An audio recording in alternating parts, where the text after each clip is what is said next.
Are we live? We are live. We are live indeed. and we're back Yeah. to the June PipeCast. Yeah. Buenas noches Buenas noches. a todos and bienvenidos. Welcome back. Yeah. Tonight we've got a few topics to discuss. First of all, what we're smoking. I'm smoking once again the Hunter Black curved Falcon stem with not the one that I usually smoke, but no less loved, the Bulldog Bowl, which I find a little bit smaller, but that's okay. They're cracking. Yeah. I've got one of my international. Yours is coloured up really nice because they're like, it's like pine. They come naked, like very similar to that. Yeah. And then they darken up with the heat and the smoke and the oil, skin oils. That looks outstanding. It's almost like the stem. It is. Yeah. It's like it is. It is. It's like finished briar. Yeah. So and in that I am smoking purple cow, Cornell and Deal's purple cow. Yeah. Which we are going to discuss a little bit later. Yeah. But what about you, man? So we'll touch on it in a sec. But you may have noticed, with this being summertime, I liked me a corn cob, and I was lamenting the fact that my corn cob lives at yours. Well, that's all good. Yeah. It's there for emergency purposes. Yeah, it's the hook fin, right? It is the hook fin. The hook fin lives at mine just in case. And I love it. Right, I really, not only because it was the first pipe that I got, you bought it for me, sentimental value, but also it's just a great smoker. Like it smoked great the minute I bought it. It's very forgiving. We'll go into all that in a sec. But I was a bit upset. Like, I really like a cob. I haven't bought a pipe in ages. I've got a bit of an itch. Let's have a look. How much is a cob going to set me back? Like 12 quid. So this is the Mark Twain, straight Mark Twain. Did a bent as well, which is only a very slight bend actually. Yeah. A little bit like my the Aristocrat Blakemar Woodstock. Yeah. But this was just a very slight bend, like a quarter bend, if you like.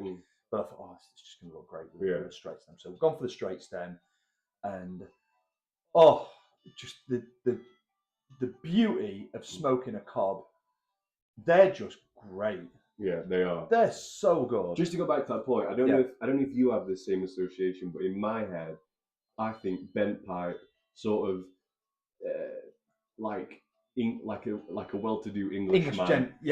Sort of like gentleman, and then a straight pipe, I think like working man's pipe. It is, it is, for sure. And it looks great on a cob. I think a cob just looks good. A straight cob. Yeah. Straight. I feel like going down the Missouri, going down the Mississippi, right? The old riverboat. That's it. Derringer's going off. Got all that going off. I think that's it's powerful good. So pick myself one up. What's in it? Well, it's kind of topping season for me. We were both burley fiends. Yeah. But and again we'll touch on that in a sec. But this is one of the most heavily topped tobaccos I've ever smoked. No, I smelled it as soon as you lit it. I got the top of it. Outrageously strong. It's ghosted my Falcon, which is almost unheard of, and I got its own bowl, and it's still ghosted the stem a little. I got it in the clay pipe, which is again virtually ghost proof, and it's kind of ghosted that too. It's unbelievable. This stuff has got a half-life of about 10,000 years, right? But it's a C&D blend, Visions of Celophaeus, Lovecraft fiend like me and thee. It's all about the dreams, right? The dream stuff. I love the dreams of Kadaf, but then this is kind of on the dream cycle. Lots of these. Got the reds, got the goldens, Virginias. Got this unbelievably powerful sort of wine, sort of grapey topping. But underneath it all, it hides to start with, and it's only when you start getting about a third of the way in, it hides this just unbelievable, solid, chunky, chocolatey burley that comes through. It's like a little, like when you're getting into the, was it the Valley of Yith? It was like when you're coming down, right? Like, oh, it opens up and you get the burley in. So it's got that C&D magic burley. Yeah. Now I think the same as you kind of pointed out with the Dreams of Kadath. So the Dreams of Kadath is got a little bit of everything. It's got the Castori in it. Yeah. It is topped. It has got like a black fruit, fruit, dark fruit kind of topping. And that topping, I can be in the mood for it. I can kind of take it, leave it, that topping. But I think what makes that blend enjoyable is the burly body, like you were saying about that's what is underneath, kind of sustaining it. Yeah, and I think so. For me, I love a topped tobacco, a really flavoursome. Almost, you could describe this as an aromatic, I guess. In fact, you wouldn't probably describe it as an aromatic. But summer, it's a summer thing. You know, you've got all the sort of fragrances coming out. You've got all the plants are all in bloom. You know, we've had Pentecost now. We are fully into summer now. Yeah. It's the end of spring. It's the start of summer, and things are starting to blossom and bloom. Exactly. Just been saying about my roses outside, and they're, the English rose, right? That's starting to come out now. So you're getting all these wafts of fragrances, and it just feels right. It does. And you know what you were saying about like the classifications of burley, of aromatics. Yeah. So in my mind, there's sort of like two kinds of aromatics. Really. Yeah. And one is like the very black Cavendish heavy, like cherries, coffee and cream, that kind of stuff. That's your like aromatics. But then you kind of got your burley based aromatics, which have got more like the tobacco body to them. Yeah. Like the Visions, like the Dreams. Or Autumn Evening. Well, I don't think that's got burley in it, has it? I thought that was like a... But that... It might not have... No, you might be... No, you're right. No, you're right. But funnily enough, I would sort of classify that as less of the first kind and more of the second. Yeah. Because it has got more tobacco body else to it. Yeah. Even though it is quite strongly, like, sweet. Yeah. But speaking of... So, we're sort of like going in chronological order in the burley journey. Just recently, I kind of, on a whim, I got a little Jamaican flake, Gareth Hogarth Jamaican flake, formerly rum. Never forget, the British government does not trust you. Okay? Don't be drinking it. They think you will consume this orally if you call it rum. So, but anyway, that was one of the first blends that I bought, really.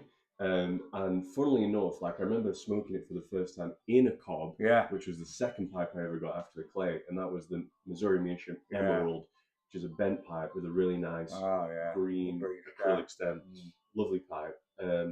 And I remember smoking a lot of that and really enjoying the sweet maple and rum kind of stuff. But having smoked it for a while, I started to pick up on a certain flavor note, which wasn't the case on the topping. And it was like a nutty kind of bready, toasted, grainy kind of a flavor. And I was like, well, what is this? And like, I singled it out as the burley, basically. Yeah. And that was kind of what got me on the burley train. Yeah. And led me towards like, Peterson's Perfect Plug, things, Gareth Hogarth's Best Brown, which was my favorite for a long time. Yeah. Like, I smoked a lot of that. And eventually moving on to the C&D stuff, which I consider like the apex. It's top tier. It's S tier, sigma tier burley. Yeah. And it doesn't matter what goes with it. You can tell it straight away. It's like it's a calling card, right? You know full well if you've even done a blind taste test, you blast a bowl of a C&D blend that's got burley in it, so that's C&D. If it's not C&D, it's very much like a C&D blend. Yeah. Dark fired, rich, full-bodied, long-lasting, smoke it all day, no bite, very smooth. And you can have that just with very little or almost no topping and no other. So I'm thinking like BF3, Burley Flake number 3, Burley Flake number 1 is just like the top tier. They're just the top.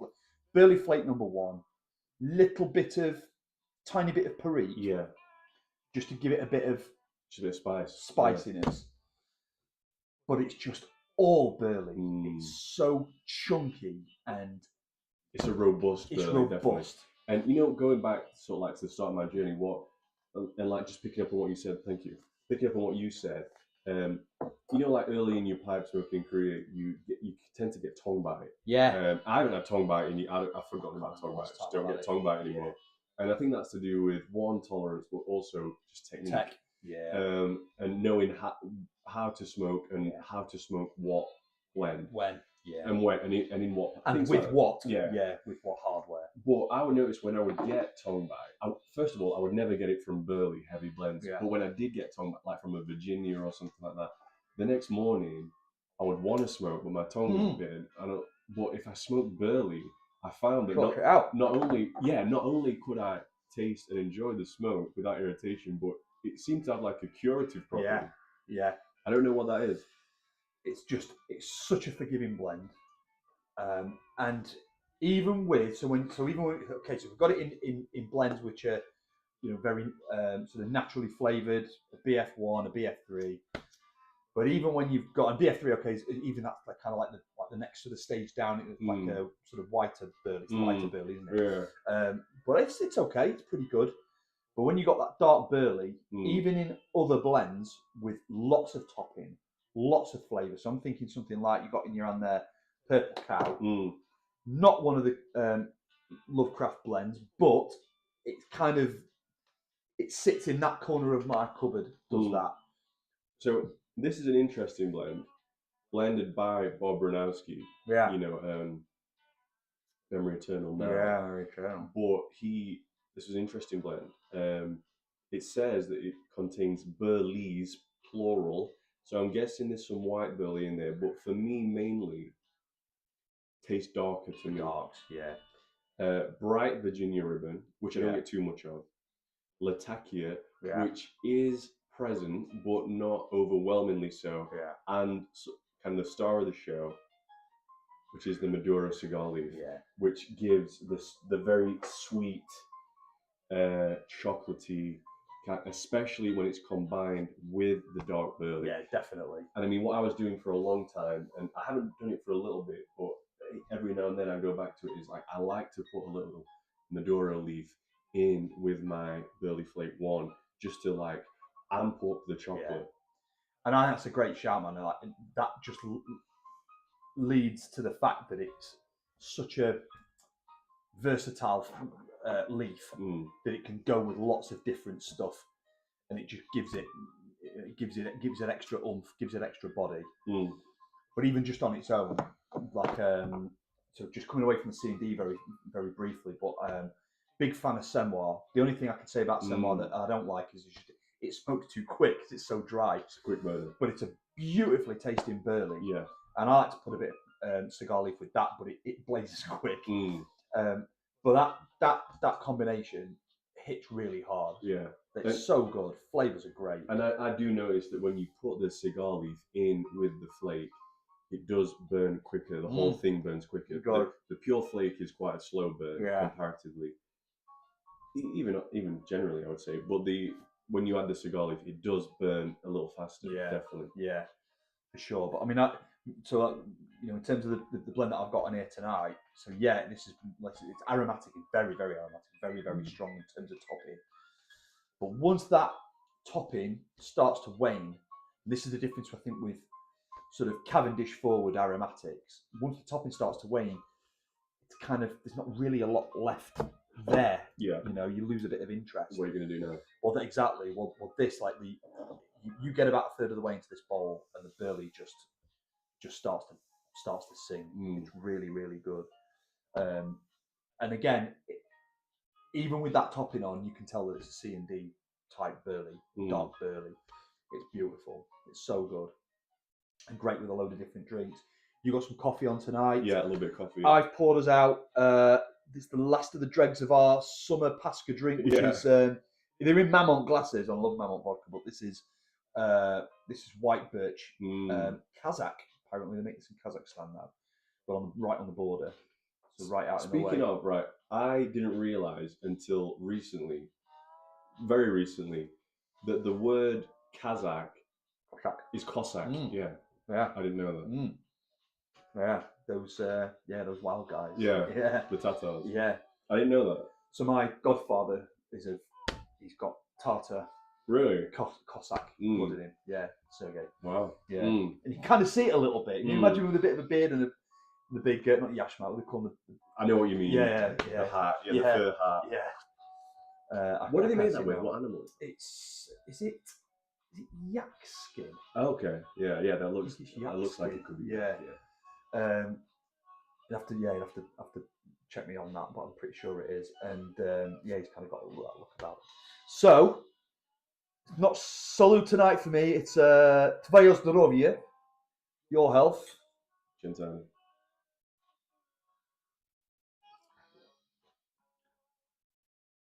That's very nice. Very clean. You know, I've been going to, my chick has been going to church quite a bit, and she's preparing for baptism and stuff.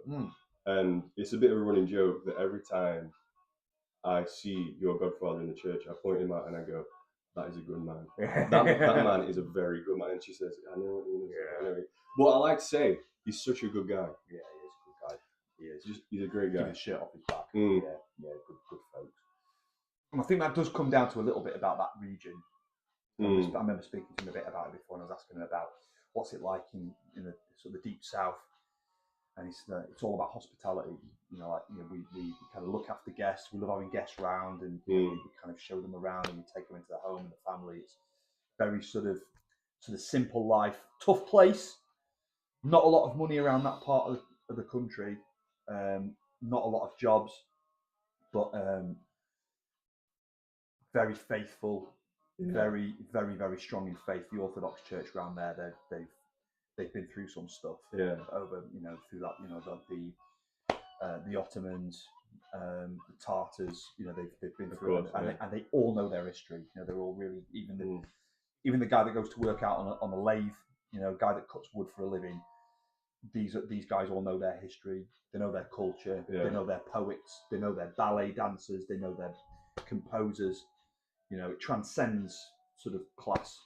Does that, and they love their country. They love their families, and they're strong in faith. Yeah, it's a cool part of the world, and it shows, I think, in the people. I mean, I knew a guy in university from Dagestan. Yeah, and he was a friend of a friend, but I kind of hung out with him to the point that he sort of became a friend. Yeah, and you would go around and it would immediately be like tea. Make tea.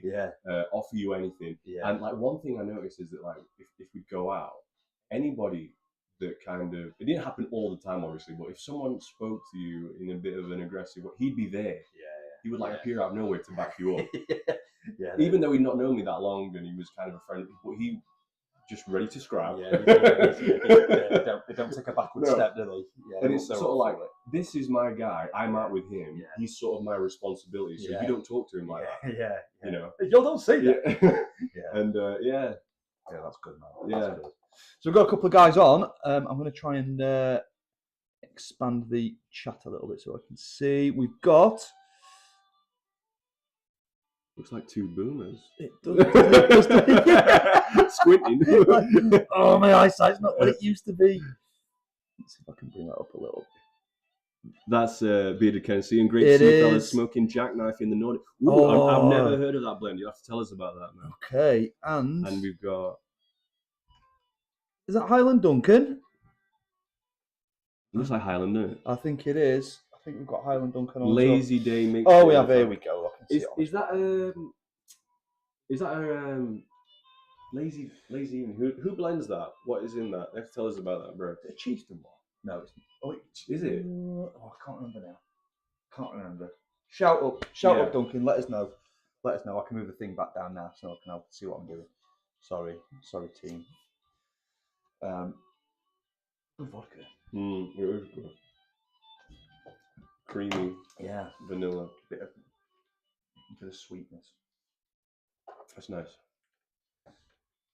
Tiny floral note. Yeah. So yeah. Hence why going for the cob, reaching back for the cob for summer. And I've got to say, man, this is very different to what I mean. I love, and I actually prefer. I would go as far as to say I prefer the hook, but this is lovely. It's a really nice smoking pipe. This smokes very easily, as you would expect with a cob.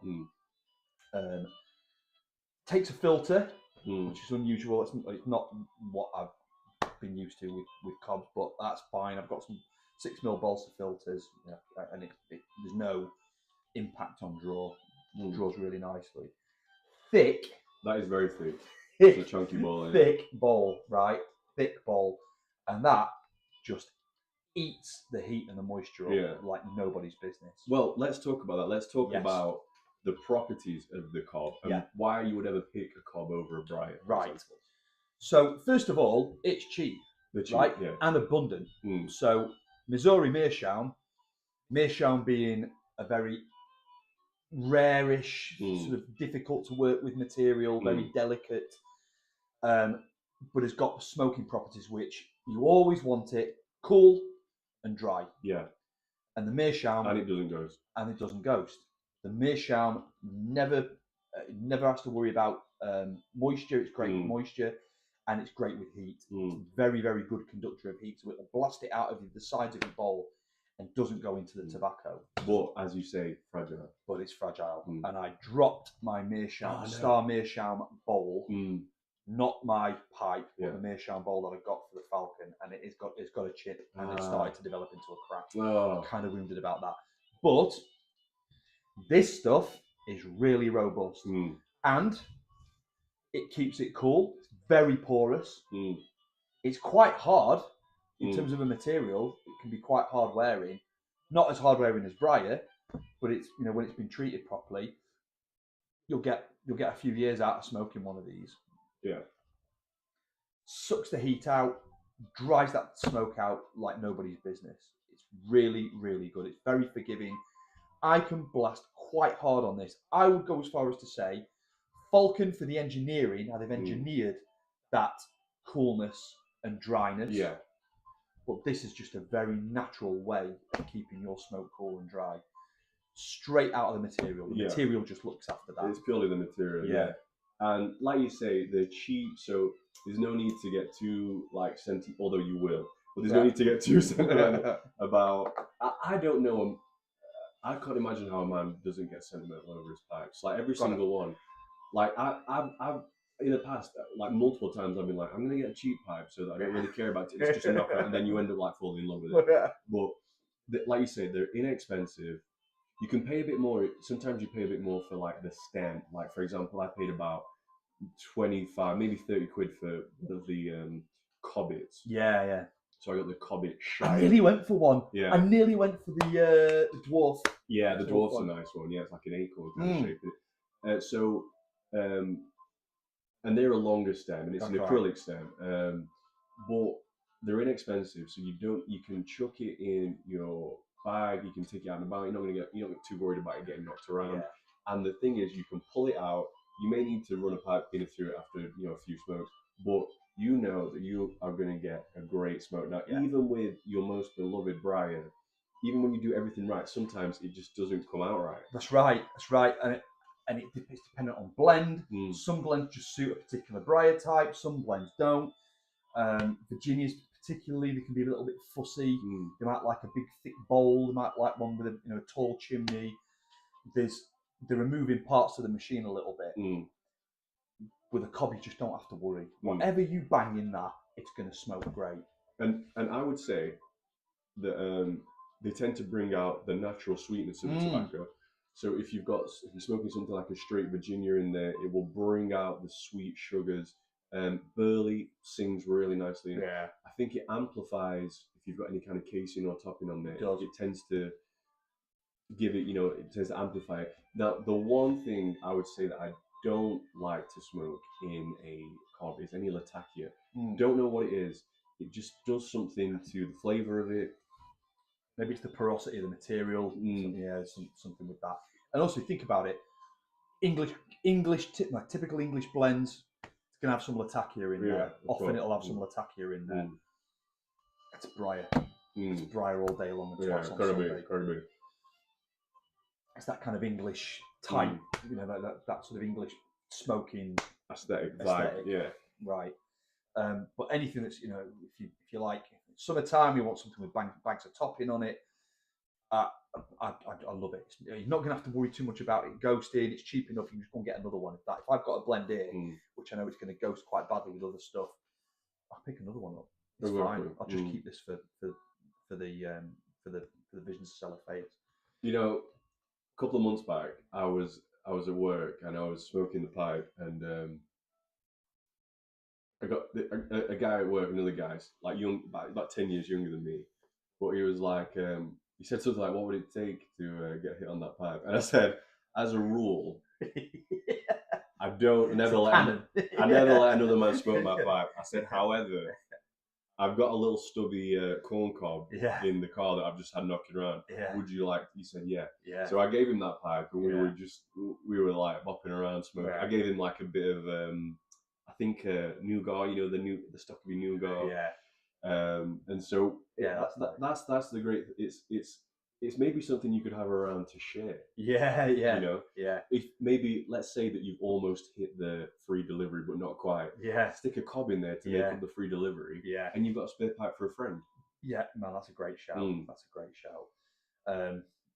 And I've talked a bit about them smoking during summer. Smoke them all year round. If you like a burley blend, burley, great in a cob. You like something with a bit of topping on, like a Virginia forward blend, it'd be fine. Perique, it's all good. And that's the other thing. Like if you are smoking something like a straight Virginia, like a full Virginia flavor, tends to be nippy. You tend to get much less bite in a cob. Yeah, 100%. It's going to look after a little bit that sharp citrusy note. It's going to sort of dull that down a little bit, smooth it out, smooth the rough edges out for you. And you haven't got to do anything to this. There's no cooling ring. There's no humidome. There's no treating. You haven't got to worry too much. I mean, cake, but I mean, it's not, but not horrendously. No. And the thing is, you don't want cake. You don't. No, you don't want it. No. And so because you don't really need it. No. The cake's going to does a lot of the work. You haven't got to. You've got a bit of spin up time in a briar. What, 10 smokes, 12 smokes, depends on what kind of blend you're putting through it, I guess, to get that cake built up, to get it started. Yeah. You're going to want a good few smokes to get it sort of broke in. I ain't got to worry about that. No. The one thing that I would say is that with the cob, you got this like dowel stem. Yeah. And it's drilled into the bowl and it's glued in. Yeah. And there tends to be half an inch of dowel in there. Yeah. And maybe for the first few smokes, just towards the end of the bowl, you might get a little woody smoke. But that chars up and it no longer becomes a problem. So don't be worried about that if you're thinking, oh, I've got like half an inch of stem in it. It's it's not a big deal. It will go away. Yeah, it's fine. I didn't actually get that with this one. I did on the first one, but not so much on this one. So we've got some guys. So yes, certainly is. Chieftain. Yeah, I thought as much. Black Cavendish from Mango Vanilla. Vanilla. That's it's got burley in. Oh, lovely. Ooh, good. I'll have to take a little look at that. We've got Edgar on. Evening, gents. Good to catch you. Great to have you with us. And we've got Jack Knife plugs his Burley Virginia blend from GLPs. Now GLPs is one that we haven't tried yet. Right. Well, that sounds like a good recommendation. That does sound like a recommendation. Will that be on Four Nogs? Possibly. Take a little look at that. While I'm talking about Virginia blends, so I also picked up some Professor's Own. Oh, right. Capstan, the tin of. Tin, very right. Nice. And I've got to say it, man, if I can find the blend in here, which I can't, but I bet I can give you the tin note. It's absolutely outstanding. Yeah.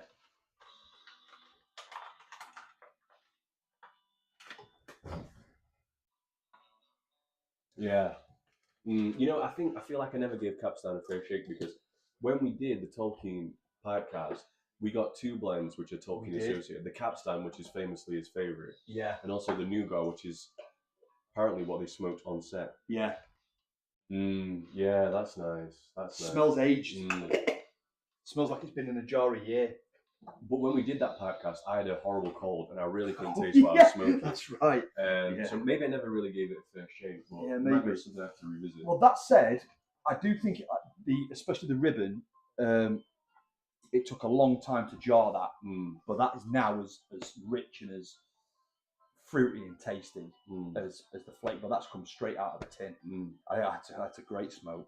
Not tried it yet because I'm going to give it another month or so in a jar just to take the edges off, and I'm going to get that glazed up. Yeah, that's all good. So yeah, some GLP. Well, let's maybe take a little look at that. Yeah, jackknife plug. So just on that thing that you were saying about the capstan. So recently, I made the pilgrimage to Gareth Hogarth. Yes, yeah. I was up in the Lake District. I was up in Windermere, and Kendal was about 6 miles away. Yeah. I was like, let's go. So we went there, and it's not actually a place that you can visit. I thought perhaps you can have a little bit of a tour. You can't, it turns out. Yeah. But however, I did get speaking to someone from there, and she gave me a free bowl of. It was full Virginia flake, but it was already processed into ribbon, and it had been stoved. Oh. So, like you were saying about the capstan, it tasted already aged. Yeah. And it was very sweet, jammy, sort of like peaches and apricot kind of sweetness. Yeah. And none of the harsh citrus vinegar kind of stuff that it tends to have when it's young and so flake. That acidity, that top acidity. The aged Virginia blend that we had, Sensapulcro. So that was aged Virginias, wasn't it? I don't think there was any burley in that, was there? Was it all? Well, there was a little bit. It was a little bit. There was the Italian kind of dark-fired stuff. That's right. That they make Toscanos with. Yeah, that's right. Yeah.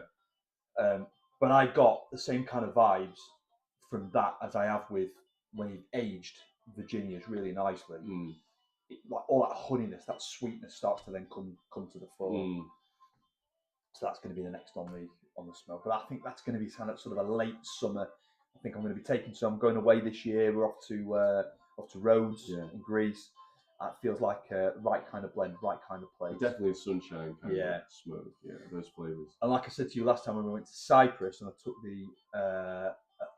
the Semoir, and I said this tastes different. It's the atmosphere. It was so humid there. It made the smoke. It changed the smoke, and it was great. I mean, I love it anyway, but it just added another dimension to it. I also remember being in Greece and at Manchester Airport. Like I'd gone to the duty free to see what I had, and there really was very little. But I got a pack of 20 Monte Cristo cigarillos and. Smoking them in Greece, something maybe it is the humidity or something. It does tend to boost the flavour. It's like a bolder flavour. And I think when you think about it, those blends have been made in places which are naturally humid. Yeah. So Nicaragua, South America, Cuba. They're going to be Mexico. It's going to be closer to the equator. It's subtropical and more humid. You think of sort of English blends, and they're kind of made for our taste and our climate. So, the other thing as well that I've got into this week, you're going to ask me what's a Tolkien guy doing talking about a book that Tolkien hated. But man, I've got to say it. I took one look at the Dune Part 1. The newish one, Timothy Chalamet, and man, I'm all in. Right, I'm absolutely all in, and I know that you've gone a bit deeper into the books. You've gone through all of them, I think.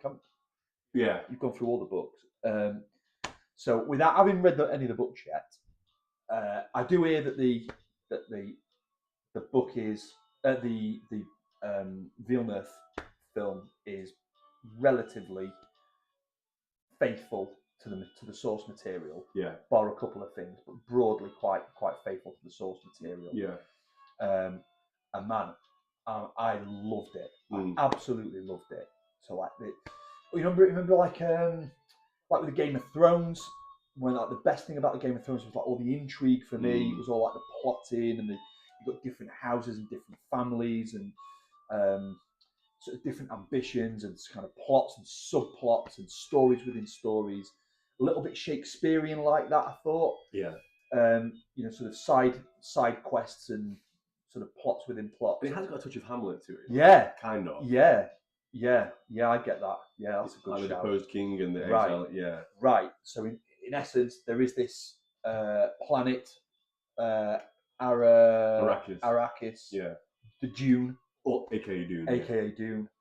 Sandy, arid, desolate, nothing there, hard place, hard people, Fremen, the people who live there, the inhabitants, have had this house, one of the imperial houses, Harkonnen, tough people.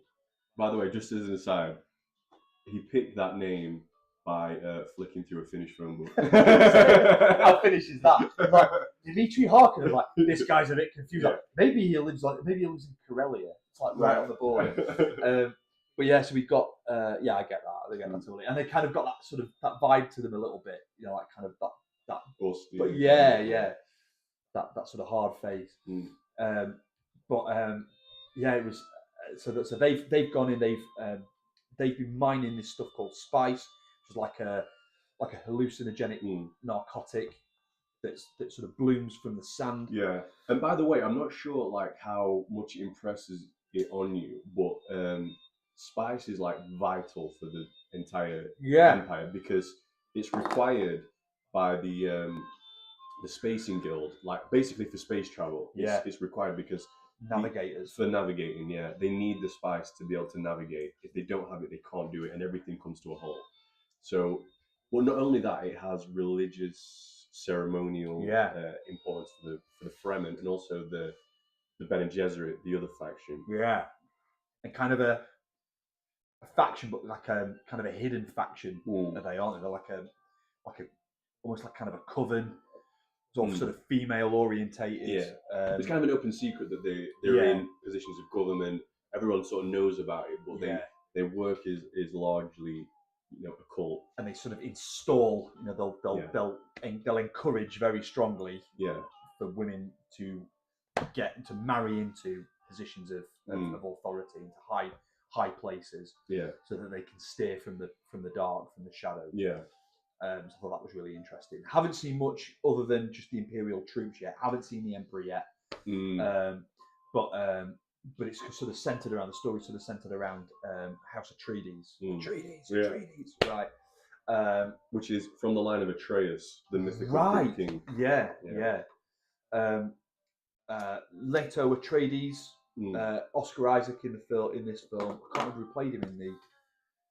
No, I can't. In 1884, in the Witch one. Does a good job. Lots of good performances turned in, I thought.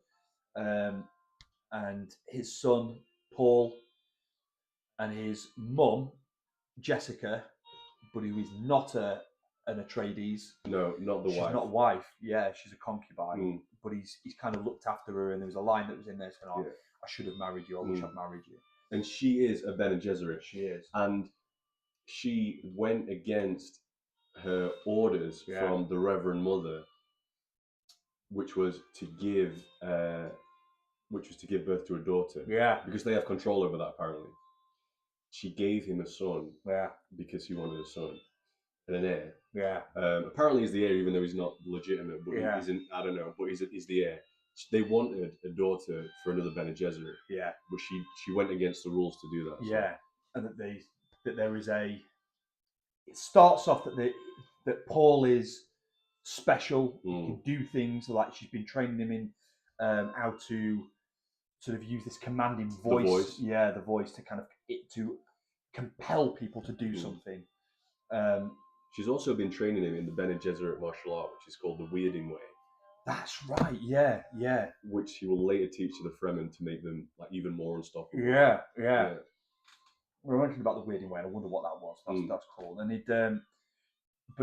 even with that said, that there is something special about Paul. He's able to do things. He's very, very intelligent, super intelligent. He's got the prescience as well. He has visions, and these visions there's a lot of it's been lifted and borrowed very heavily into 40k stuff in different areas. So the Eldar in 40k do this, but it's like he sort of scries like the skeins of time. Yeah. You know, like he's got these visions of things that happen in the future, but these aren't things that are going to happen.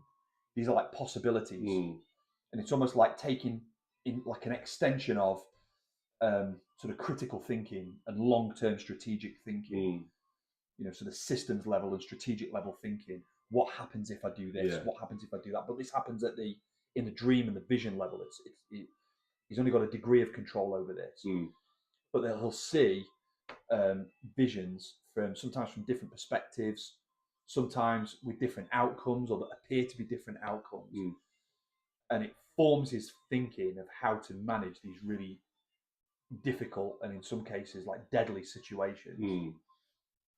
And that comes through, but then it kind of it sort of leaves that off a little bit then until he moves later to when House Atreides are tasked with taking over from House Harkonnen.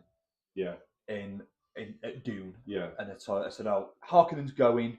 You're moving in. You're going to look after spice production." You're running the spice game, yeah. But he's so the Duke Leto Atreides is like, "Well, we're going to run things differently.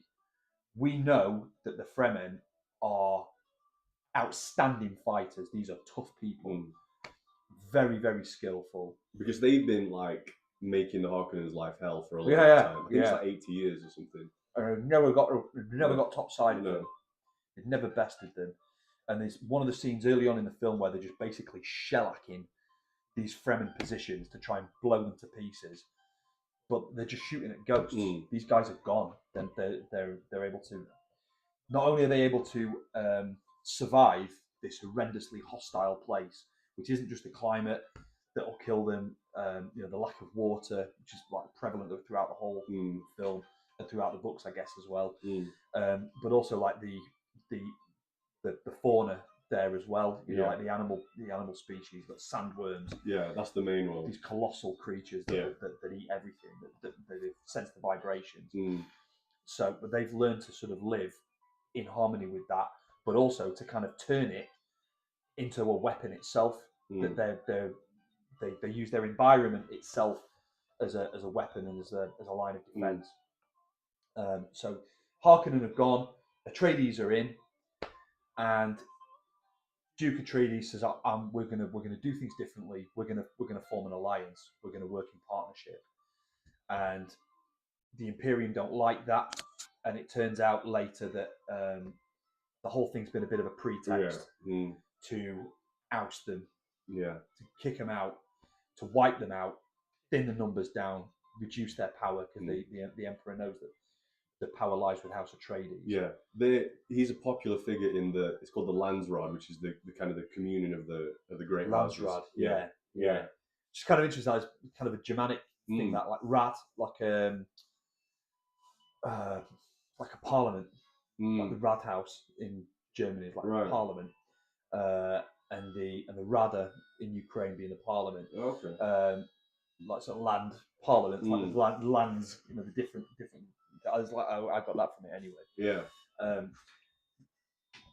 So there's a betrayal, and there's a conflict on Dune, on Arrakis, and Paul is pretty much not quite orphaned, but his dad gets whacked. Yeah.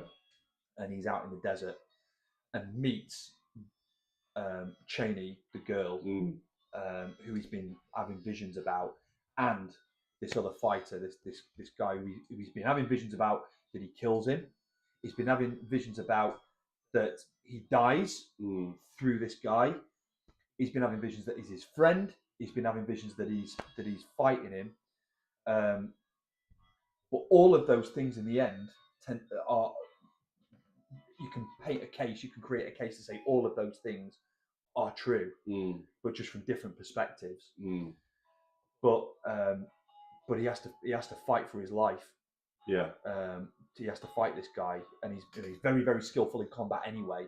But he's trained in a way, because they all wear these shields, these like sort of personal protective shields that deflect stuff, and that they'll deflect things that are coming quick. So he's been trained to use a fighting style that strikes slower, and and he realizes initially that it's not working, and he has to change it quickly. Yeah.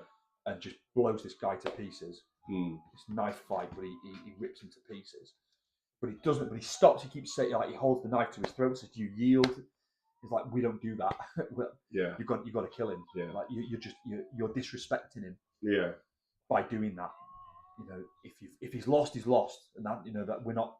There'll be no comeback on that. He challenged you in a fight. So he fights him, and he kills hhim in the end. Yeah. And gains the respect of the Fremen, and kind of gets brought under the wing of Sargis Sturgal. Yeah. Javier Bardem. Yeah. Yeah. Again, another good performance turned in. But man, and then it just stops. Like that. That's it. And that's kind of the first half of book one. And I tell you what, man, there's such a lot that's packed in. It's a 3-hour film nearly. It never feels like it drags. At no point do I think like, should have wound that up a little bit. You're like on the edge of saying, oh, what next? Yeah. What's happening next? Like, I've got to watch the next one, right? A bit like sort of binge watching like really good series that were like that. It really leaves you hanging. Amazing photography. Love Villeneuve's eye. Love Blade Runner 2049 and his aesthetic. And I think he really does it justice. But what underpins it all is just amazing storytelling. Yeah. And Frank, Mr. Herbert, if you please, what an author. I think he's done a cracking job. Yeah, a very unique kind of a writer. Yeah. So in terms of the books then, because obviously there are differences and there must be, because you can't get a huge book condensed into a film very easily without cutting out. Even Peter Jackson couldn't manage it fully with the Lord of the Rings, and lost Tom Bombadil, lost Gandry Garn. Had to kind of make these cuts in the material, but kind of kept it faithful. What was left was pretty faithful. So, so what in terms of the story, how does that differ in the books? What else is in there? For me, the main kind of point of divergence was that. So you've got this Bene Gesserit, which is basically kind of a witch's coven, except they've got political power, and they've had this thing going on called the Missionaria Protectiva, where they go to these different places and they install these prophecies of the Kwisatz Haderach, which like the chosen one. It's going to be the chosen one. It's a messiah figure basically. It's known to the Fremen as Al-Mahdi, or Lisan al-Ghaib. Yeah. They're chanting at Paul when he turns up. Exactly. Right. Which is tongue or voice of the unseen. Yeah.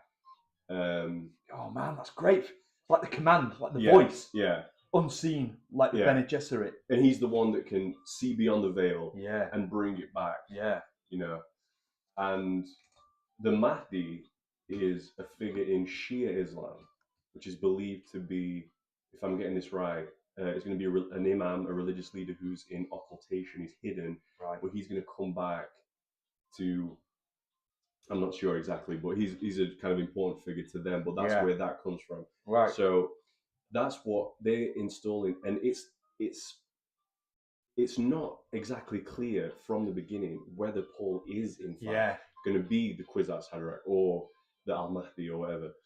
But there's no question among the Fremen that he is that.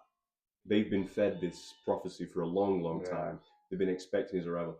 Now, in the film, there's two clear factions. There's like Stilgar's faction, who is like true believer. Like, this is the guy. Yeah. And then there's like Channy's faction. Yeah. Which they're kind of like the Richard Dawkins, But in the book, there's no question. Cultural Bene Gesserit. She's cultural. But there's no question in the book that she, about her faith in him. She's like ride or die from the beginning. Yeah. And there's even a scene where like he's kind of living among the Fremen, and she kind of comes in and she brings him some spiced coffee, and she's like, "Oh, a guy came to challenge you, but don't worry, I killed him." Like she's so like into it. Yeah. Like so and you know that brings me on to Zendaya's performance. It was just so angry. Yeah. There was like a little bit of romance and like which was you know she softened up Yeah, for that. I don't get it. I don't get it with her at all. No. I said to you, like she's just incredibly mid. Yeah. Mid actress, mid looks, but mid. Yeah, You know. but the performance for me, it was just so angry. It's Yeah, like, it was. Yeah. like it was just like a 2004 internet atheist. Yeah. Like, why are you so angry? Yeah. You know? Yeah. So Yeah. that was like a departure from. Yeah. But I think otherwise, I mean, I haven't seen both films. I know you haven't seen the second part yet, but having seen both films, they do largely get all the major plot points in order. There is one kind of thing that they miss out, which is kind of important. A bit of a plot point that will be important later for later installments. Yeah. So I don't know how they're going to do that. Two actually. It's hard to say anything. Yeah, without without ruining spoilers. Yeah. But kind of important. It's hinted at towards the end of the film, but there's a character who should be in the first one. Yeah. Who isn't? Is he one of the Harkonnen? Well. Okay. Well. Okay. Shouldn't really say. Okay. Because you're gonna find something out. Okay. But yeah. Mm-hmm. So largely faithful. Yeah. Some differences made. But yeah, I thought it was a good adaptation. Yeah. And it, like you said, like his eye for the photography and his vision for it, I think really captured it in a way that Lynch didn't. Yeah. And that may have been technological or budget constraints. Yeah, I don't know, because Lynch he was the maestro. So question, could you have picked two diametrically opposed actors to play the same character? Like Carl McLaughlin, it was like square jaw, pretty buff, like big guy. Yeah. And Timothy Chalamet. I know. Timothy Chalamet he's this generation's leading guy. Yeah. At least it seemed like he would. I don't know. Yeah, he seems to have dried up a little bit. Yeah, because he did The King. He did, and I thought he was great in that, and a natural leader. So although he's not like a big buff guy, and he was only playing a young man in that, and that was what was amazing. Like he got this natural charisma that could get people to follow him, and he was extremely believable as the ne'er-do-well. Who took responsibility. The bad lad turned good. Yeah, he didn't have, like you say, he didn't have the physical presence. Yeah. But there was something about his performance that was really authentic, compelling. And believable. Yeah. And it kind of culminated for that. And okay, so holding the two up as a comparative, that he got, like, it was the speech. I think, or the first bit, I think, where you realise, oh, actually, this guy, he's it. In the King, was when he takes on Hotspur. Yeah. And just ruins him and takes him on for his brother. It was his brother that should have fought, because his brother was the heir. Yeah, and he was, and you know the brother was he was green. Yeah, he was really green. He'd not really seen. He didn't really know how to fight. But he wanted to. He was desperate for the glory and the acclaim. But he was like But Timothy Chalamet was playing like the scrappy kind of nothing to lose. Yeah, you know, he drinks a lot. Probably gets into scraps. Probably and he, took on the guy. And yeah. And so you hold that up against his kind of performance and the character of Paul Atreides, and without him, he's always kind of got something about him, but he's kind of learning. He's kind of coming into his own, and to start with, he's getting things wrong a little bit, or and he has to flee. He isn't around to kind of stick around and fight the Harkonnens and the Sardaukars, the Imperial troops. He's got to leave and go in the desert, but then he kind of comes into his own when he fights the guy. So again, like two examples of, like, there's a kind of a turning point in his character where he starts to kind of come into his own. He takes on this fight, this threat to his life, this challenge to his life, and overcomes it. And also, as well, I thought was interesting in terms of speech, was like the bit in the film of The King where this guy's, it's like where like Simba becomes Mufasa, Yeah, right? exactly. When he comes in and he roars. In The King, he's giving the speech. This make it England. The space between you is England. Make it tissue. Make it sinew. And then with this, he's kind of got the interesting, like the voice, like the command. He's able to command people, and he can't quite do it properly to start with. No. And his mum's saying, "Almost, you almost did it." And then later on, as the film sort of progresses, he's starting to find this commanding, compelling voice. It's him sort of taking on this sort of this leadership mantle. But through his voice, he's going to have to command people. I thought that was really interesting. But it's just a cracking film. I thought very, very compelling, very gripping, nicely shot. And you're right, on Bar Zendaya, I thought some great performances turned in. Lots of good supporting performances. Rebecca Ferguson, I thought, turned a good performance in. Josh Brolin, good short performance. Jason Momoa, Duncan Idaho, great name by the way. like a cowboy, and he's like a cowboy as well. It's really cool. Lives on the land, goes out wild, goes hunting on the ranch. Lots of Oscar Isaac, Stellan Skarsgård, as the Baron, Harkonnen. Lots and lots of good performances that are turned in. Great eye for detail.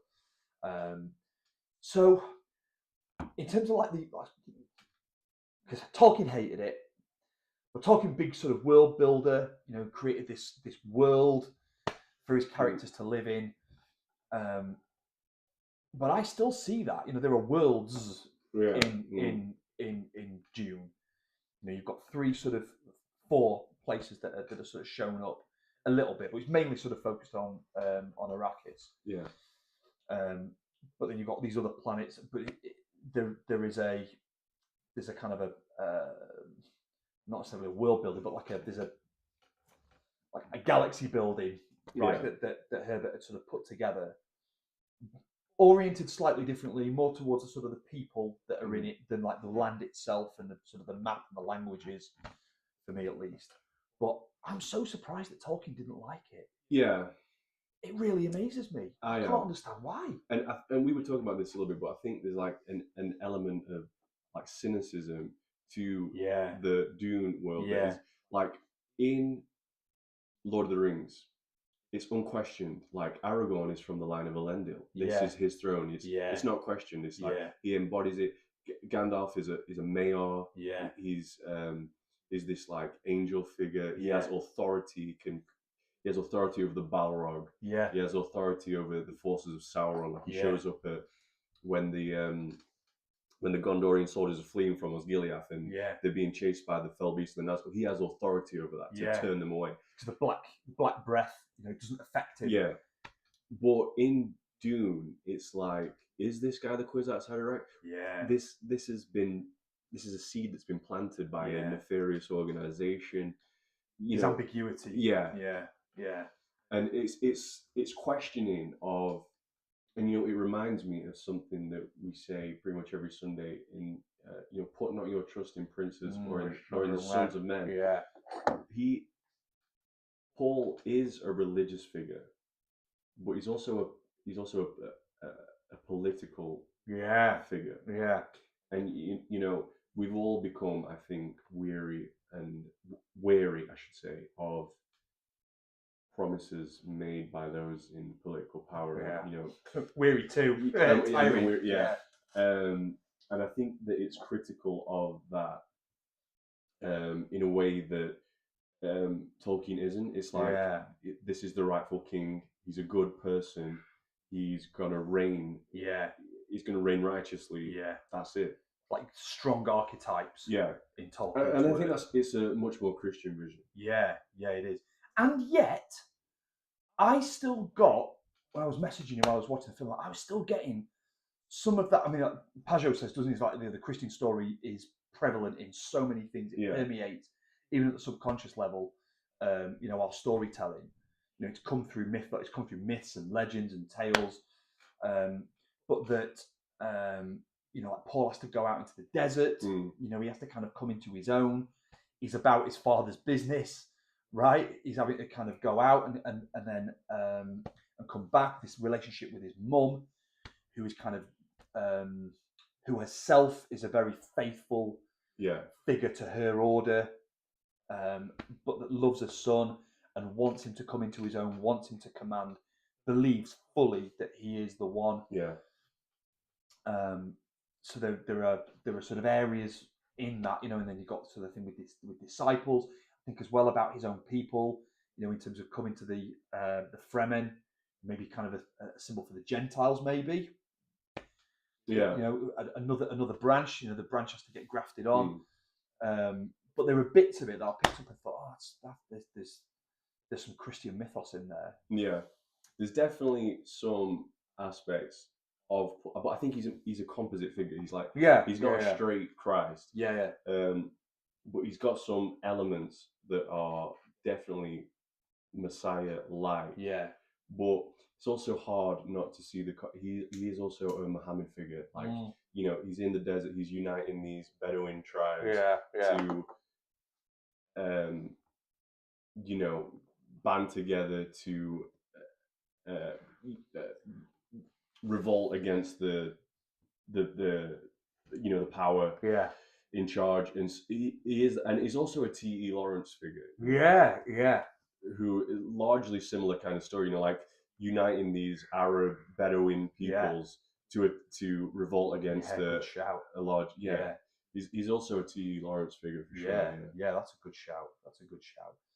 But I see, I can draw sort of parallels between both of the ways in which the two writers build their worlds, build their story, and the stories within stories. These sort of story ecosystems, but they are very different. Yeah, they are very different, and it's interesting as well because you mentioned about Paul's not a particularly an overtly Christ-like figure.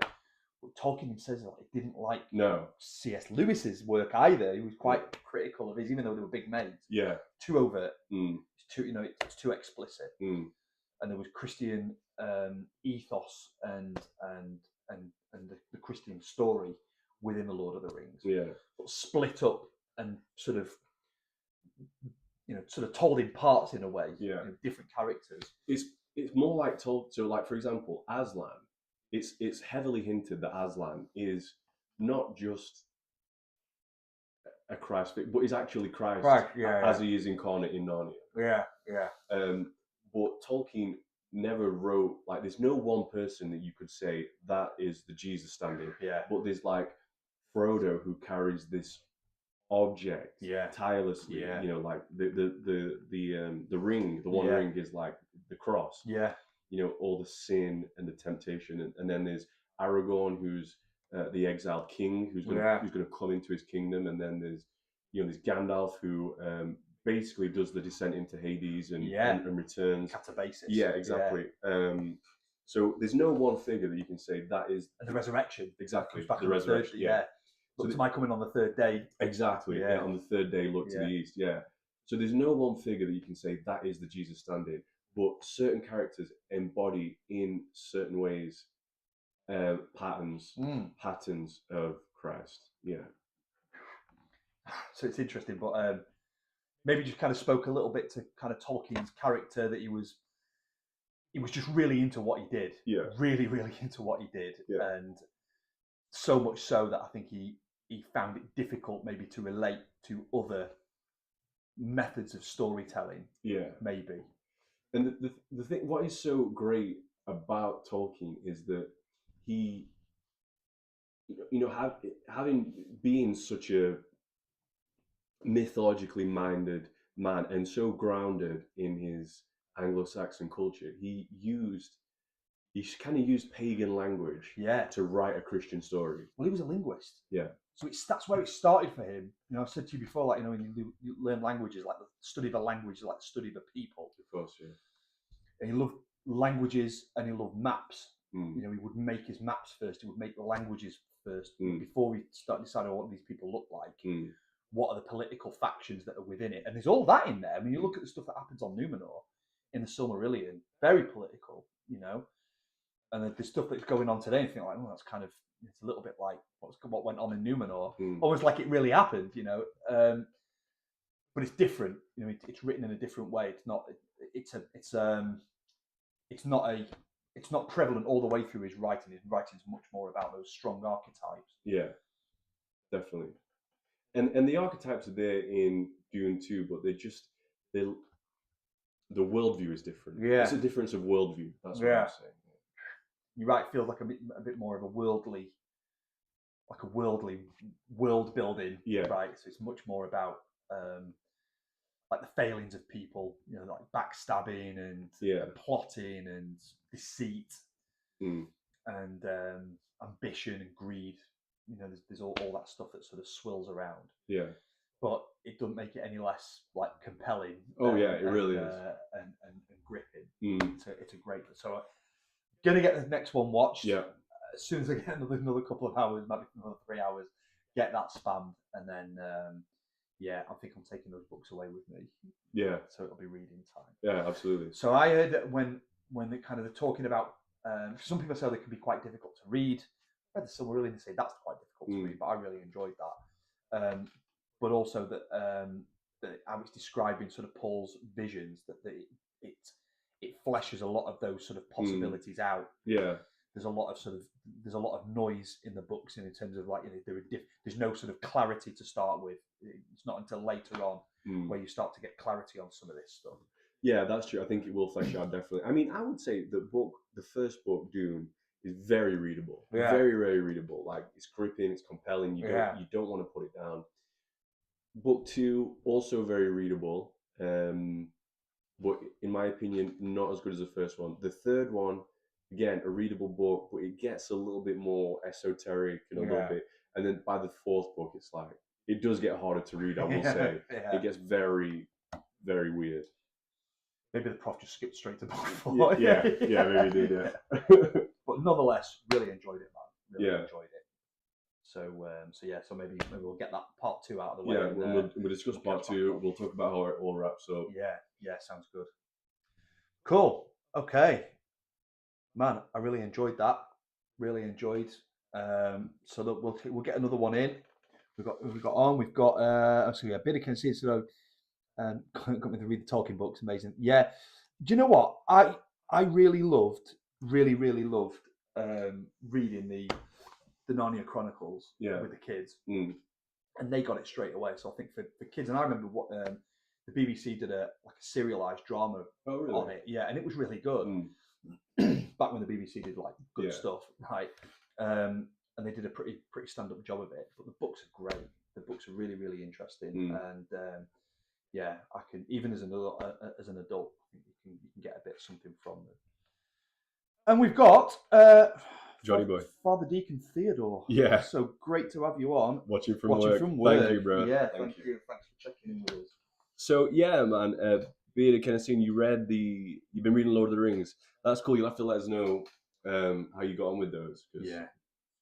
So I've got. I did promise that I would get started on after I've read the Silmarillion, I was going to get stuck into the Lord of the Rings. Tiny bought me, that's Mrs. Dion, bought me a single volume of all 3 books. It's all like nicely leather bound. It's a quarter leather binding, and like loads of maps and stuff that Tolkien had drawn that are all sort of fed into it. It's a nice piece, but I've not even touched it yet. Got all the Lovecraft ones out of the way, and we're now reading.